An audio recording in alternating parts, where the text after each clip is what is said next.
তো আমরা হচ্ছে একটা ছবি নিলাম, এই ছবিটাকে হচ্ছে সাদা কালো করব, সাদা কালো করার পরে আবার এটাকে রঙিন করব। তার মানে কি রঙিন কোনটা করব? আমার এখানে যে হচ্ছে এই যে মেয়েটার যে বা মডেলটার যে ছবি আছে, এই মডেলের ছবির চেহারা বাদে বা বাকি আদার সাইড বাদে শুধুমাত্র এই ড্রেসটা কি করবে, হাইলাইটস হবে, এবং এই ড্রেসটাই শুধু কালার হবে। ঠিক আছে? ড্রেসটাকে কালার করার জন্য আগে আমরা কি করব, এই ছবির যে ব্যাকগ্রাউন্ড আছে এটাকে একটা কপি করে নেব, কন্ট্রোল জে দ্বারা কপি। অথবা যদি এইভাবে আপনারা কপি না করতে পারেন, আপনারা ব্যাকগ্রাউন্ডটাকে টেনে হচ্ছে কি নিউ লেয়ারে ছেড়ে দিলে এখান থেকেও কপি হয়ে যাবে। এটাকে কপি করে নেওয়ার পরে আমরা হচ্ছে নিচের যে লেয়ারটা আছে এই লেয়ারটাকে আমরা কি করব, ব্ল্যাক অ্যান্ড হোয়াইটে রূপান্তর করব। ব্ল্যাক অ্যান্ড হোয়াইটে রূপান্তর করার জন্য ইমেজ থেকে হচ্ছে চলে যাব হচ্ছে কোথায়, অ্যাডজাস্টমেন্ট থেকে ব্ল্যাক অ্যান্ড হোয়াইট। এখন ব্ল্যাক অ্যান্ড হোয়াইট থেকে আসলে আমরা কোনটাকে রাখবো, কোনটাকে কতটুকু, মানে আমাদের এই কালারগুলোর মধ্যে কোন কালারটাকে আমরা বেশি পরিমাণে মানে হাইলাইটস করতে যাচ্ছি, বা কোন কালারটাকে, লালটাকে বা হচ্ছে যে হলুদ আছে এখানে অন্যান্য যে কালার আছে এই কালারগুলোর কোনটাকে। তো আমরা এখান থেকে হচ্ছে হলুদটাকে একটু ব্রাইট করব, কারণ হচ্ছে হলুদ আমার পিছনে আছে, আছে না, এই যে কি কালার, যে সূর্যমুখী যে ফুল, এই ফুলের যে কালারটা আছে এটাকে একটু ব্রাইট করব। আর হচ্ছে এখানকার যে মডেলটা যে জামাটা যেটা আছে, ড্রেসটা যেটা আছে এই ড্রেসটা যেহেতু একটু কি রেড এবং হচ্ছে পিঙ্ক দুইটার মিশ্রণ আছে, তো হচ্ছে আমি একটু রেডটাকে একটু ব্রাইট করি, আর হচ্ছে এটাকে একটু ব্রাইট করি, করার পরে আমার হচ্ছে এটা ওকে। ওকে করার পরে আমার আগের যেটা আছে এই দুইটা থাকলো, এখন এই উপরের যে ফাইলটা আছে এইটাতে আমি করব হচ্ছে মাস্ক। মাস্ক যদি করি আমি সরাসরি কি হোয়াইট মাস্ক চলে আসছে না, হোয়াইট মাস্ক চলে আসছে, কিন্তু আমাদের এই হোয়াইট মাস্ক দিয়ে কোনো কাজ হবে না, হোয়াইট মাস্ক দিয়ে কোনো কাজ হবে না। আমাকে কাজ করতে হবে হচ্ছে অল্টারের সঙ্গে এই মাস্কে ক্লিক করতে হবে। কিসের সঙ্গে? অল্টারের সঙ্গে মাস্কে ক্লিক করব। যখন আমি অল্টারের সঙ্গে মাস্কে ক্লিক করব তখন আমার সম্পূর্ণ ছবিটা আগেরটাকে, মানে উপরে যে ছবিটা নিছি আমি এটাকে তো আমার শো করার কথা ছিল, না করে কোনটা শো করছে, আমার নিচের ব্যাকগ্রাউন্ড কালারকে শো করছে না। এখন এইখান থেকে আমাদের হচ্ছে কি এই ব্ল্যাক অ্যান্ড হোয়াইট তো থাকবেই, এর মধ্যে থেকে আমি হচ্ছে কি নেব, একটা ব্রাশ টুল নেব। ব্রাশ টুল নেওয়ার পরে আমার এই ব্রাশ টুলটাকে একটু ছোট বড় করে নেব, আর হচ্ছে ছবিটাকে একটু বড় করে নেব। ছবিটা যদিও বা হচ্ছে অতটা ভালো না, তবে একটু হাই রেজুলেশনের ছবিগুলো নেবেন যেন হচ্ছে কাজটা সুবিধা হয়। সরি,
চলেন,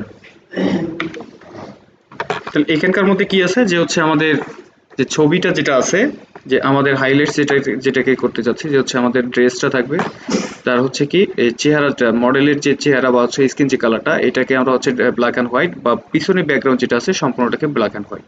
শুধুমাত্র এখানে সামান্য কিছু অংশকে আমরা কি করছি, হাইলাইটস করে দিছি।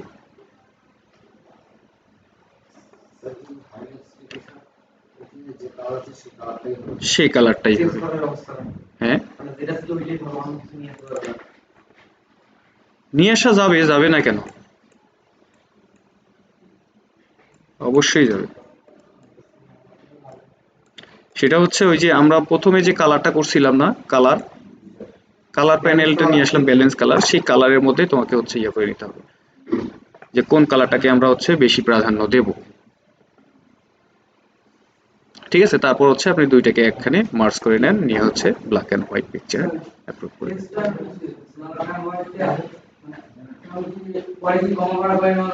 হ্যাঁ, করা যাবে, করা যাবে না কেন, অবশ্যই করা যাবে। যেমন হচ্ছে যে এখানে আমি হচ্ছে কি আসলাম, কার্ভে আসলাম, কার্ভে আসি হচ্ছে একটু ব্রাইটনেসটাকে বাড়াই দিলাম, একটু কমাই দিলাম।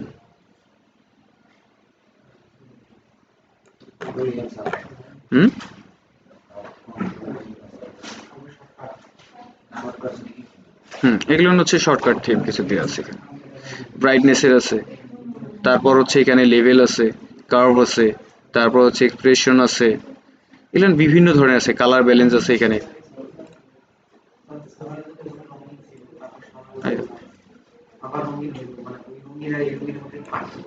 অবশ্যই পার্থক্য আছে, পার্থক্যটা অবশ্যই আছে, পার্থক্যটা এই কারণে অবশ্যই আছে যে হচ্ছে আমরা আমাদের যতটুকুকে ব্ল্যাক অ্যান্ড হোয়াইট রাখার ততটুকুই রাখছি আমরা।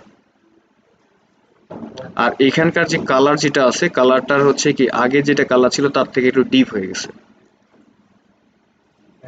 তাই না?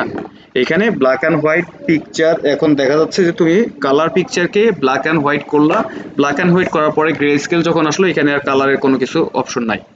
এখন তা বাদেও কি হচ্ছে আমাদের, যদি আমরা কালার কালার ছবির মধ্যে কি আছে, আমার অলরেডি কালার মজুদ আছে এখানে, যে হচ্ছে কোন ইয়ার ড্রেসটার কি রকম কালার, কালারটা মজুদ আছে এখানে। মাস্ক করার পরে আমরা কি করলাম, যে মাস্কিং যখন করে নিছি, তখন ওই কালারটার সঙ্গে কি করবে, ওই কালারটার উপরে যে প্রলেপটা দেওয়া আছে গ্রে স্কেলের, সেই গ্রে স্কেলের প্রলেপটাকে সে তুলে দেবে।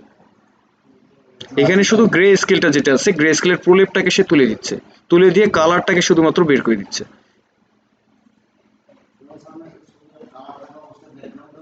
হ্যাঁ, কালার থাকা অবস্থাতেও ব্যাকগ্রাউন্ডটাকে আপনারা ব্ল্যাক অ্যান্ড হোয়াইট করতে পারবেন, সেটা হচ্ছে কি সিলেকশন টুল দ্বারা সিলেক্ট করে নিয়ে আপনার এই কাজটা করতে পারবেন।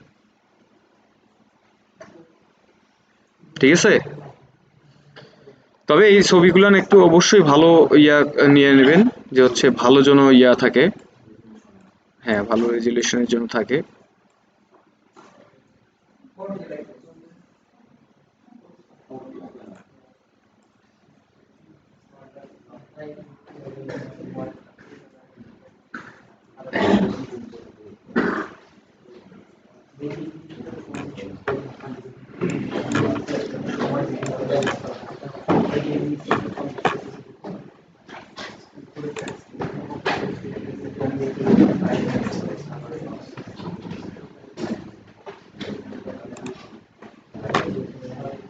আচ্ছা, আপনারা একটু এটা একটু করতে থাকেন, আমি উপরে যে একটা কাজ দিয়ে আসি আজকে ফির